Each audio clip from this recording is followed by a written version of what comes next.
ce qui dépasse le total des bombardements des villes de Dresde, Hambourg et Londres pendant la Deuxième Guerre mondiale.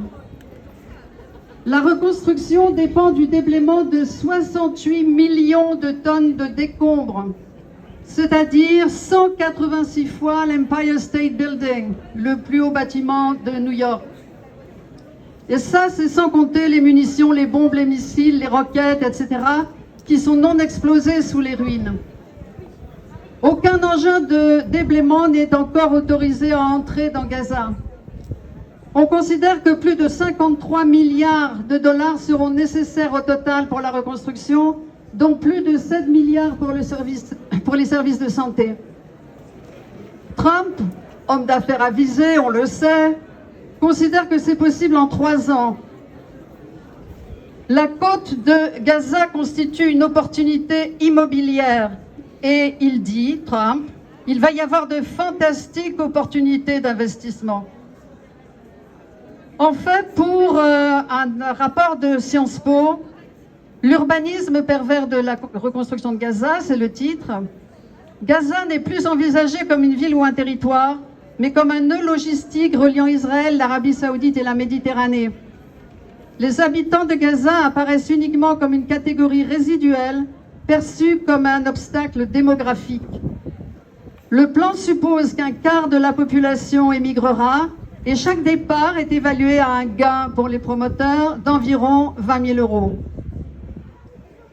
Pour les Nations Unies, par contre, toute solution durable doit être conforme au droit international et conduire à ce que Gaza et la Cisjordanie occupée, dont fait partie Jérusalem-Est, soient administrés par un gouvernement palestinien unifié, légitime et internationalement reconnu.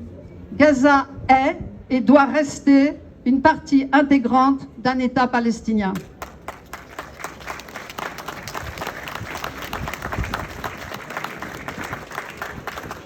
Pendant ce temps, à Gaza, la pluie et la faim continuent. Les maladies se répandent, les médicaments manquent.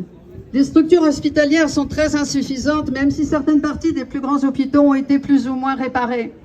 Le personnel médical est épuisé et, vous le savez, les grandes ONG médicales vont devoir arrêter leur service fin février.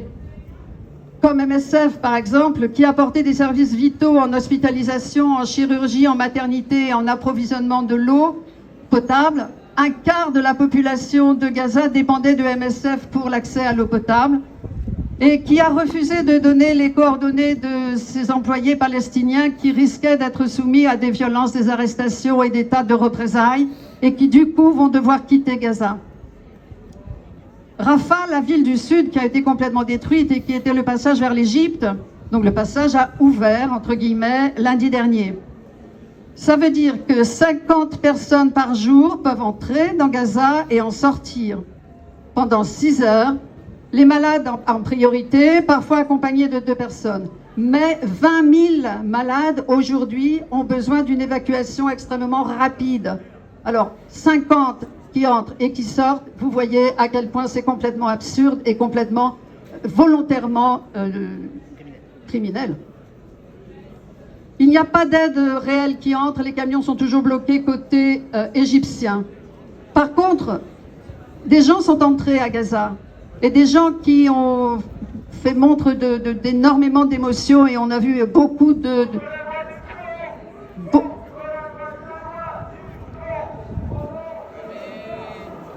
on a vu beaucoup de scènes extrêmement émouvantes de gens qui rentraient après 2 ans d'exil forcé en Égypte. Le cessez-le-feu décrété en octobre n'en est toujours pas un. On compte plus de 500 morts depuis, dont 32 plus 18 au début de cette semaine. Alors combien de morts en tout? Le Lancet, dont on a déjà parlé, évaluait pour le 25 avril 136 000 morts. Et une étude récente prouve qu'en temps de guerre, en temps d'occupation, etc., les morts indirects c'est 4 fois plus le nombre de morts directs par les tirs, etc. Ce qui nous amènerait à 544 000 morts indirects, plus les 136 000 morts directs. Donc on en serait à 680 000 décès. Et malheureusement, c'est tout à fait plausible. Parmi eux, 380 000 enfants. Il faut se rappeler qu'il y avait environ 2 400 000 personnes à Gaza avant le début du génocide. Mais maintenant, les médias et les politiques regardent ailleurs. En Cisjordanie, la crise humanitaire depuis plus de 2 ans empire quotidiennement. Opérations sécuritaires, escalade du terrorisme des colons, déplacements forcés de communautés entières, des dizaines de milliers de personnes, destruction des camps de réfugiés, expulsion à Jérusalem-Est, intensification de la pauvreté et de la faim due aux restrictions d'accès à la terre, des attaques pendant la saison de la cueillette des olives, l'annulation des permis de travail. B'Tselem, une organisation israélienne de défense des droits humains, dénonce un nettoyage ethnique en Cisjordanie occupée avec la complicité des autorités israéliennes. Je cite, « Israël utilise des milices armées pour procéder à un nettoyage ethnique en Cisjordanie avec des raids violents, parfois menés par des dizaines de colons armés. Cela relève du crime de guerre, voire du crime contre l'humanité. » Et la colonisation continue en Cisjordanie, malgré l'avis de la Cour internationale de justice de juillet 2024 qui exigeait son arrêt et qui déclarait que l'occupation par Israël de la Cisjordanie, de Gaza et de Jérusalem-Est, ainsi que ses colonies, viole le droit international. Un mot sur les prisonniers palestiniens.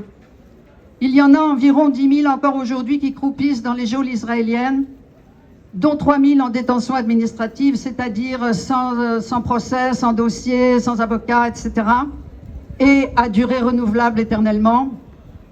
Et ces détentions se font dans des conditions atroces. La torture est quotidienne, les viols des prisonniers sont quotidiens, la violence est absolument intense. Et quand on les voit, ceux qui sont libérés, quand on les voit sortir, c'est une évidence qu'ils ont été maltraités de bout en bout. Parmi ces prisonniers, il y a le docteur Safia, le directeur de l'hôpital Kamal Adwan, vous vous rappelez, enlevé par l'armée d'occupation israélienne devant son hôpital le 27 décembre 2024. Et il est depuis détenu dans des conditions que sa famille déclare comme absolument inhumaines. Eh bien, imaginez-vous qu'il est ciblé depuis plusieurs jours par une campagne calomnieuse de la part des réseaux israéliens et de leurs alliés. Et Caroline Yadan, l'affreuse, celle de la proposition de loi liberticide qui assimile antisionisme et antisémitisme et qui veut nous faire taire, vient de déclarer que le docteur Safia est un colonel du Hamas. Alors en France, il y a aussi des difficultés. Par exemple, un collègue de l'hôpital de Landerneau, du lycée de Landerneau, est soumis à une procédure de répression, apparemment, pour avoir collé un autocollant palestinien sur la porte de son casier en salle des profs. À ce sujet, je vous signale que lundi matin, à 10 h, un rassemblement est prévu devant le lycée et que nous appelons à du covoiturage pour nous y rendre. À 9h15, rendez-vous sur le parking du... Alors comment il s'appelle ce magasin maintenant? Du Phare de l'Europe, l'ancien géant, etc. Donc à 9h15, si vous voulez vous joindre à nous pour aller apporter notre solidarité à notre camarade. Il y a quand même quelques bonnes nouvelles. En Grande-Bretagne, 6 des 24 prisonniers qui étaient enfermés depuis plus d'1 an pour avoir mené une action contre Elbit, vous savez, c'est cette firme militaire qui travaille avec le gouvernement israélien, qui arme l'armée israélienne, eh bien, ils viennent d'être jugés et déclarés innocents et libérés. Et ça, c'est une très bonne nouvelle. Et puis, les dockers, à nouveau, qui sont à la pointe du combat pour la justice par la Palestine, ils arrêtent des bateaux à nouveau, et là, à Livourne, à Gênes, à Venise, et dans 21 ports de la Méditerranée, des actions sont prévues pour empêcher ces bateaux qui livrent des armes à l'armée génocidaire. Alors, il faut qu'on continue à se mobiliser. Là, aujourd'hui, on est dans le cadre d'une semaine de Stop Arming Israël, qui est au niveau national. On va d'ailleurs distribuer un tract à cet effet. Et puis, il y a la flottille qui se prépare. Je vous en ai déjà parlé rapidement. Une flottille de la liberté en France est en constitution et on appelle d'ailleurs tous les représentants de politiques ou syndicaux, etc., à se joindre à nous pour la mettre véritablement sur pied. La déclaration officielle va en être faite mardi. Et c'est au tour d'associations du collectif national Palestine et puis de la plateforme des ONG françaises pour la Palestine, mais de plein d'autres structures citoyennes. Et donc on va acheter des bateaux et on va rejoindre les autres flottilles. Il y a la Global Sumud et il y a les 1000 Madeleines qui se sont créées en 2025. Nous, on était déjà dans la boucle, si je puis dire, d'une flottille beaucoup plus ancienne, depuis 2010. Mais on va partir ensemble, dans la mesure du possible, si on est tous prêts au même moment, ce qu'on espère. Et on va tenter de briser le blocus de Gaza. Ce qu'on pense, c'est que plus on est nombreux, plus on a des chances d'y arriver. Et puis surtout, on veut mettre les politiques devant leurs responsabilités, on veut mettre Macron devant ses responsabilités, et on veut mettre aussi les médias devant leurs responsabilités. La désinformation médiatique a été la règle du jeu pendant extrêmement longtemps, puis il y a eu un intérêt pour la question de Gaza, on va dire, et puis maintenant, comme je le disais tout à l'heure, c'est le silence complet. Donc il faut absolument que les médias reprennent leur rôle, qui est d'informer de manière honnête, et non pas avec des fake news et des coups de pub divers. Donc on a besoin de ce type d'action pour remettre les choses sur les bons rails et que, enfin, on puisse espérer de la justice pour la Palestine, une vie digne, une vie pour les enfants de Palestine, droit à l'éducation, droit à la santé, etc.